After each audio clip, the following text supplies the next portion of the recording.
senhores presidentes, colegas da mesa, do plenário, minhas saudações igualitárias. Confesso que não estou à vontade de falar sobre o tema, fiquei na dúvida se me inscrevi ou não, porque a origem desse debate, uma gravação originária de hack, confesso que me incomoda como posição de discutir provas lícitas ou ilícitas nesta casa. Já me manifestei várias vezes sobre elas. Mas conforta-me, ouvindo vários conselheiros, de que devemos responder às nossas ações com a história dessa casa, com os 80 anos dessa casa. E essa casa já respondeu essa minha dúvida por diversas vezes. Quando debateu os dois processos de impeachment, por exemplo, essa casa disse que as provas ilícitas devem ser tratadas como ilícitas nos processos. Mas se os fatos nela revelados não são negados pelas pessoas públicas, ao contrário, são confirmados pelas pessoas públicas, esse fato da confirmação da autoridade pública sobre o que é divulgado deve ser investigado. Esse foi o raciocínio, inclusive, que fundamentou o pedido do impeachment do presidente Michel Temer. Não se adentrou da necessidade ou não de averiguar aquela gravação, mas como o presidente Temer, então, confessara o diálogo, a confissão foi a base do nosso debate. E, de novo, esse dilema com essa mesma solução já apresentada historicamente por esta casa. E eu vou falar de algumas posições históricas para que, não sendo eu iluminado, a história possa nos iluminar.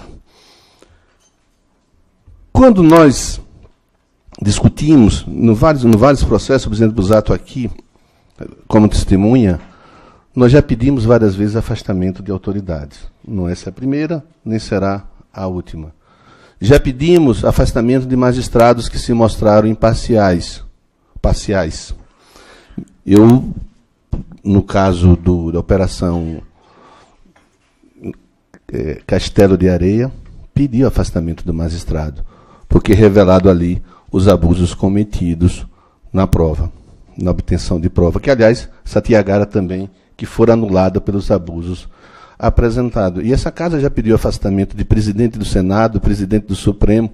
Não é a primeira vez que nós nos deparamos com o abuso de autoridade e a nossa reação é buscar o afastamento das pessoas. Não será a última também. O debate que fica, então, quando as pessoas que são publicizadas deparando com atos ilegais e eles dizem assim: o que eu fiz não foi ilegal, o que eu fiz foi normal. Não há nas gravações, nos fatos que são divulgados, nenhuma anormalidade de comportamento. As duas autoridades dizendo isso, Ministério Público e Magistratura. Não se nega o fato. Ao contrário, diz que esse fato é normal. E é sobre isso que nós temos que debater. É normal o Ministério Público pedir ao juiz que prenda uma testemunha que fora solta pelo Supremo para que possa ter uma delação premiada, favorecendo a sua tese? E assim é feito. É normal um juiz pedir ao Ministério Público que afaste uma procuradora porque não sabe perguntar e, não sabendo perguntar, poderá causar benefício ou malefício ao processo segundo a sua própria ótica? É normal um magistrado pedir ao Ministério Público que faça diligências que ele mesmo vai julgar? Ande adiante e ele mesmo vai julgar o que ele pede que se faça. É normal ao magistrado passar documentos secretos para acusação de processos que ele vai julgar? Esse é o conceito de normalidade que nós temos de um processo? Se nós dissermos que sim e respondermos que é normal, fiquemos em silêncio. É normal. Se nós dissermos que não, e a história nos diz que não, e a Constituição diz que não, e a nossa vida diária como advogado diz que não, que é errado, que é criminoso, o conluio que se fez ali. Eu não estou falando de amizade entre juízes, promotores, advogados e promotores, nós somos amigos, saímos das mesmas escolas, dos mesmos lugares, frequentamos lugares comuns, mas o conluio é crime. A ofensa do direito é crime. E diante de um crime revelado e confessado, que atinge diretamente a nossa história, não só a democracia, mas a nossa atuação diária, como devemos reagir? Como sempre reagimos, como sempre fizemos na nossa história. Com notas? Sim. Com pedidos expressos? Sim. Pediu afastamento daquele jogador, e eu vou acrescer. Quando ele assume o Ministério da Justiça, ele disse que assumiu para fazer do Ministério da Justiça uma lava-jato de âmbito nacional. Ora, se ele diz que a lava-jato interna é normal praticar ilícito, imagine a lava-jato nacional, que ele diz que comanda no Ministério da Justiça. E há um instrumento para isso. Devemos pedir que o Conselho de Ética da República investigue o seu comportamento. Se ele, enquanto ministro da Justiça, está dando prática o que ele disse que ia fazer, transformar esses ilícitos confessados em uma forma de governo.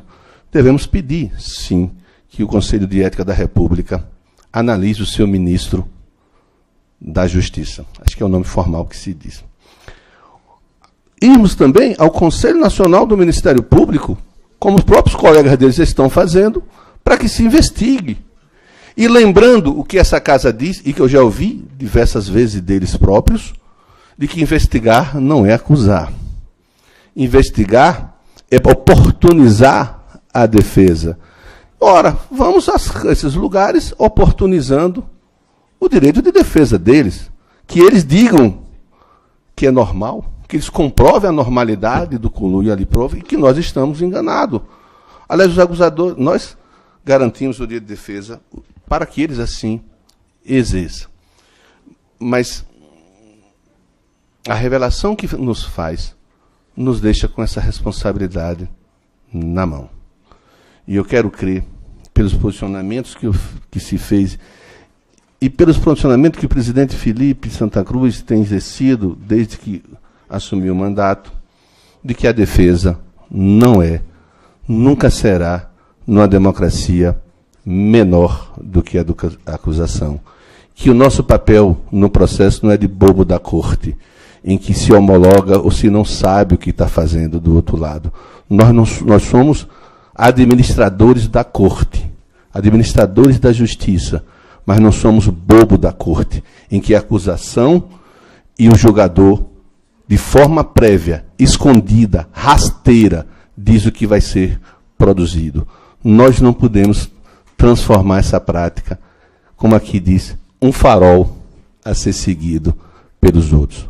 Não cabe para a advocacia, que compreendeu desde cedo que não é profissão para covarde. E o medo de parecer impopular nos detém na nossa missão.